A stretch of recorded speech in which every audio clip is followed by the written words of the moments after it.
What's done is done. And by all means, let's talk about it. Here's Comic Book Man with the Week in Review. You gotta tell him! Silent Deed is people! Hey, I know. Let's take a look back at last week. It'll be fun. Well, let's do it anyway.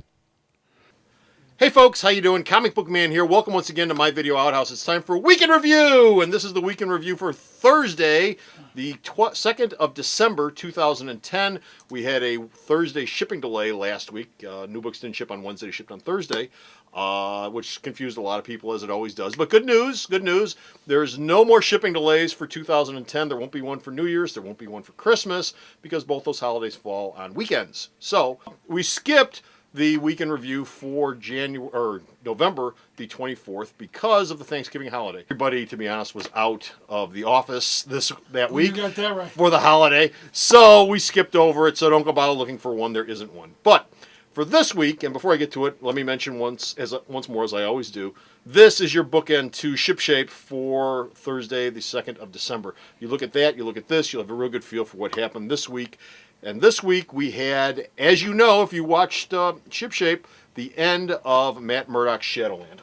This right here. Shadowland number 6 shipped this week. It's the end of the Shadowland storyline. In it, Ghost Rider and Iron Fist, who plays a very important part, expunged the demon that took over Matt Murdock just before he was getting ready to kill Foggy Nelson. I'm not going to go into the whole details of it, but at the end of the series, it's all set up for the Black Panther to take over this book, which is also wrapping up in this final issue. This is an interesting book. This is a Daredevil-less issue of Daredevil. They do nothing but talk about him in this book and where is he and what happened to him and where's Matt Murdock and what's going on with Matt. And he does actually show up. Matt does show up at the very end of the book.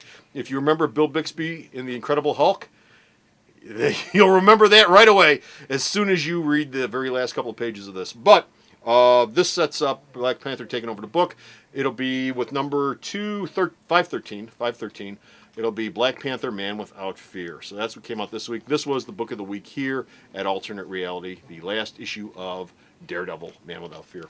Also, leading into Heroes for Hire, which also spins out of Shadowland. It's a revamp of the Heroes for Hire concept. There's a little guide in the back that gives you the history of the whole Heroes for Hire thing, going all the way back to Luke Cage, the very first issue of Luke Cage Power Man #1.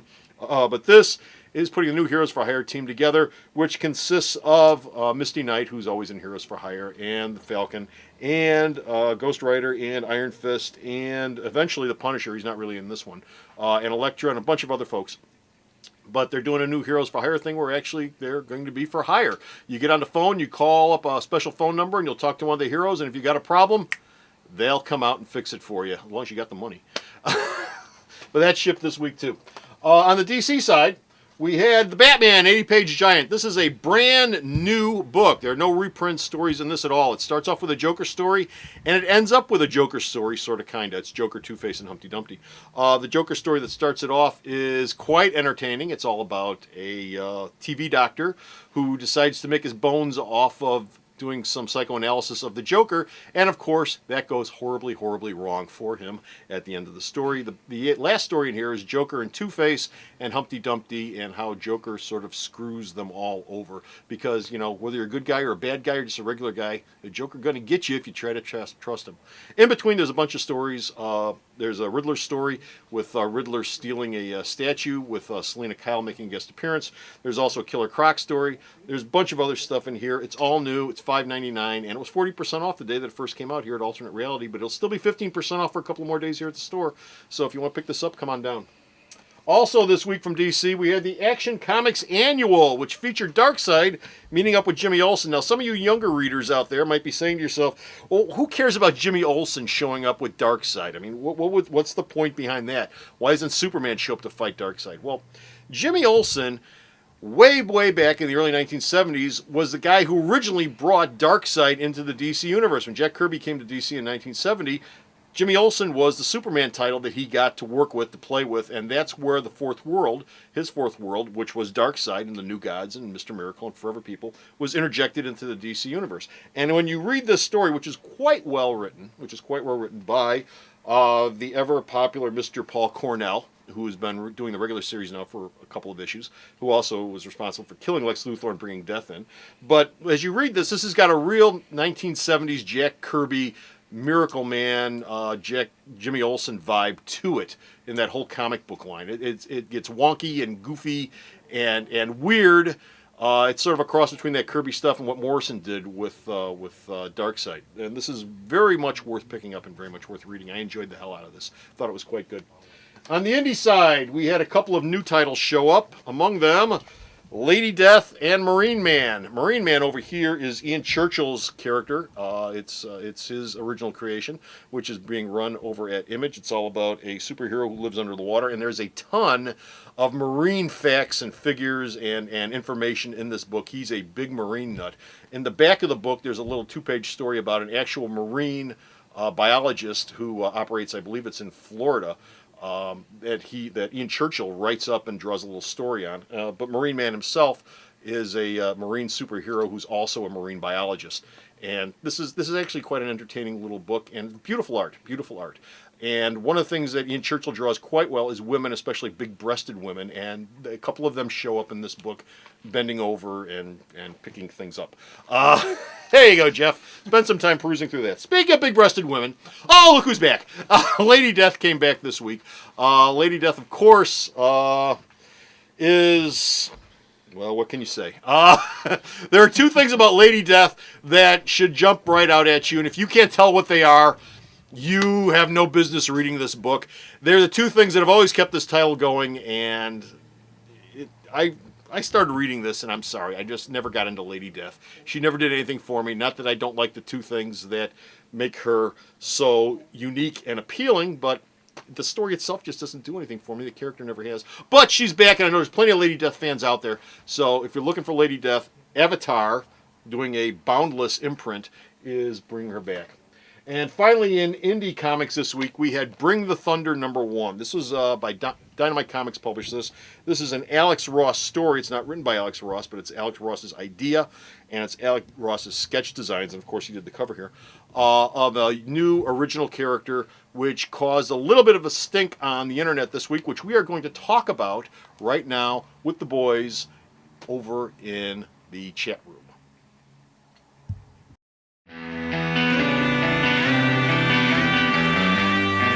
You guys read this? Hey, come on here.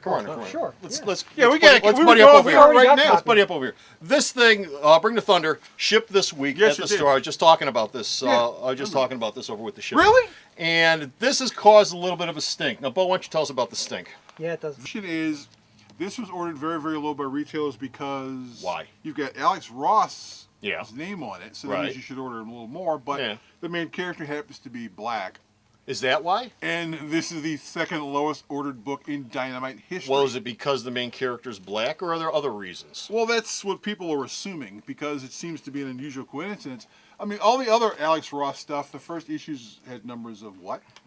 Bigger? I don't know. Well, more than I guess Way what they're more, saying. I mean, Well, yeah. previous to this, Alex Ross, of course, did some work Project on Superheroes. Projects, but he also did some Green Hornet work. We did some Green Hornet Green Hornet stuff. work with Project Superheroes, which was coming off of Justice over at DC, Right. and of course other stuff at DC like Kingdom Come, and then previously that Marvel. So you would sort of assume people would order, most stores would But- average 10 to 15 copies, and said most people ordered 1, 2, or 3. But which this is real rough. this has Alex Ross character designs, Yes. and this is the basic outline by Alex Ross. Yeah. He did not write this. He did not draw this outside of this cover. Okay, he did the Right. cover. The interior is written by Jay Nitz. Jay Nitz. It's Jay Nitz. drawn by Wilson Tortosa. Wilson the Tortosa. plan was by his friends George Teitel, the guys who did the Barbershop movie, to make a film version of this. Of course, Okay. if the numbers for this issue were that low, I don't see a film coming. Well, anytime soon. yeah, but that's a comic book. The numbers for the comic doesn't mean anything as far as them making a movie Yeah, out of it. it's I mean, just- just look at the radical stuff. That's true. Just look at the radical stuff. No, I think that this might have been the second lowest ordered book in Dynamite's history because do you see a costume on here? Do you see a superhero on Exactly, here? comic book Do you fan. see anything on here that would make you think that this wasn't just like a war story and nothing else? am I I wrong? mean, there's a big alien gun on here, but that's about it. There was probably some advanced materials actually, and you know what? previews or some other venues where you could look at advanced There materials. are. When you look at this book, it doesn't look very good. Well, that's the other part. Well, That's the other part, but that's got nothing to do with Well, but pre-ordering. That's got nothing to do with And the pre-ordering. premise doesn't seem to be very interesting Well, either. And there's you- no superhero on the cover. It's not Exactly. Green Hornet. It's not Project Superpowers. It's not the Phantom. It's not Vampirilla. I mean, it's not Well, any. Vampirell's got two big reasons. Well, and we just talked about that with Lady Death. I don't know if if being a It black actually- character is anything. To do No, with I it. don't think I so. had no interest in the book at all. I mean, Well, a big Alex Ross fan, which we're all Yeah, all Alex yes, Ross yes, fans. yeah. Take a look at this cover. Show me. Does this cover not look kind of like a slumming Alex Ross? It sort of looks generic. Without every, Project Any old Super, idea you can- Project Superpowers, as much as that has an Alex Ross pedigree all over it, it is not the biggest selling book that's ever come out. Sure. I mean, Alex Ross took a bunch of characters that were basically public domain, and he put a new twist on them, but he Right. tried to keep as much of the original concept that would work, and he shoved it out there. But after an initial sales, the books didn't tank, but they dropped big time in sales because people just didn't care that much about the characters. Right. Okay. Also, in comic news this week, a couple of things I want to mention. Sales. We're coming up on the end of the year. We're in the final quarter, the final month of the year. Marvel and DC in November were in a dead heat in sales Interesting. as far as Diamond is concerned. Marvel's had 34.45% of the market. DC had 33.8%, 0.8% of the market, which is real close. That's less than 1% separating the two of them, or just barely 1% separating Would that the two hint of them. at Marvel sales having taken a little bit of a drop? I don't know Usually if they're it's- ahead of the curve. I don't know if it's Marvel dropping or DC, DC going rising. going up, but Marvel traditionally has Well, always had people- about 35-40% The of month the of market. November, DC had a whole bunch of number one stuff. They had all the Batman Return of Bruce Wayne stuff showing up. Yeah. Does that include the trades and the books and everything too? No, That's that's just comic comic sales? sales. Also remember, Marvel tends to ship about 10% more weekly, Yeah. more titles than DC ships. So we'll see if that When we holds do true in ship shape, 2011. They're almost always Well, that- 4 or 5 titles. That ahead would of DC. insinuate that DC's had a bit of a bump recently, which is good news, I think. Yeah. Makes Also, sense. also in comic sales, one of the things that was announced this past week is that comic sales are down 5.79% in 2010 compared to 2009. Trade sales are down 4.35%. Total sales are down 5.66%. Now, this is just for Diamond. This isn't Newsstand or everywhere else. This is just what Diamond sells to places like me and other comic book stores around the country. The one thing you need to keep in mind, you say to yourself, oh, they're down by 5%. My God, that's terrible. And yeah, it is terrible. This hasn't been the best year in the world for comic book sales. But compared with other entertainment sectors out there like DVDs and CDs and I don't know what else, games, comics aren't bad because they were worse. They were worse this year. Their total sales, I'm not talking about Diamond sales, but in general overall, their sales were down more than a total of 5.79% for comics. So comics, while it hasn't been a great year, it could have been a lot worse for them. Now, But the wait till final- next year. Oh, wait Wait till next year. The final comic No one story- knows what 2011 is going to be like. The final comic story we have is in Fantastic Four 587, the polybagged issue where a member dies. Yeah. Marvel is not printing any extra copies. If you don't get it, you're screwed. Hey, you know what we call that? False demand. That's false demand, you betcha. Order up! Order up! Media news. Raven is coming to CW. We talked about that. Media news. Be sure to check out Media news for that. It's being written by Diego Gutierrez, who is the brain behind the V He's relaunch. one of the guys who The worked V on the V relaunch, along On with ABC.